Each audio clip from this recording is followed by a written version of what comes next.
Good evening, America. I'm Veronica Corningrock. And I'm Ron Maroon. Welcome to NBC News at 8. As many of you know, the Hungarian Revolution ended 4 months ago on November 4th, 1956. It was a spontaneous nationwide revolt against the People's Republic of Hungary, which imposed Soviet policies over the country. Starting off as a simple student demonstration, thousands joined these students as they marched from Budapest to the Parliament building, which led to the collapse of the Hungarian government. Following the model of Poland, these students were fighting for more rights, which were being undermined by the Soviet government. The war began on October 23, 1956, as students and labor workers took to the streets of the Hungarian capital. Here we have footage of our field reporter, Brick Hamlin, as he documented the chaos of the revolution. Brick Hamlin here in Budapest. Here we have a student protester, Agustin Gaska. Agustin, tell me, who are the leaders of your revolution? Our leaders include Imre Nagy and Paul Monitor. We are fighting against the Soviet Union leaders of Nikita Khrushchev and Ivan Konev. Okay. What are you freedom fighters trying to achieve? We're trying to achieve the removal of all Soviet Union leaders. We also want more freedom of press and speech, and we want the removal of Stalin statue, and we want it replaced with Hungary's freedom fighters of 1848 and 1849. We would also like the freedom of speech and press.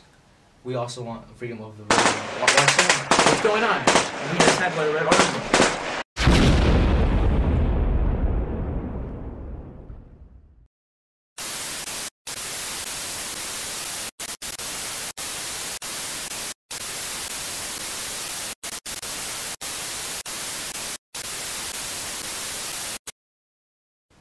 As you can see, the AVH, also known as the State Security Police and Red Army, used violent tactics to subdue the retaliating freedom fighters.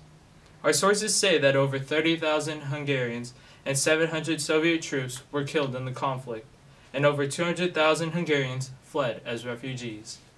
The Politburo, also known as the Political Bureau of the Central Committee of the Communist Party of the Soviet Union, refused to open negotiations with the Hungarian protesters, and instead opted to crush the revolution.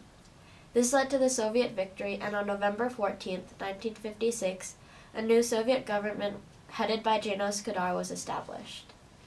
Although the Hungarian Revolution failed, this event was one of the first serious cracks in the Soviet system. I'm sure many of you were shocked by this jarring event, and in response to the violence that occurred during the conflict, Elvis Presley has dedicated the song Peace in the Valley to those affected by the fighting. He has lent his support to the American fight against communism and urges Americans everywhere to donate to the Hungarian relief efforts. This concludes the news for NBC at 8. I'm Veronica Corningrock. And I'm Ron Maroon. And remember to show your support and donate today. Thank you and good night.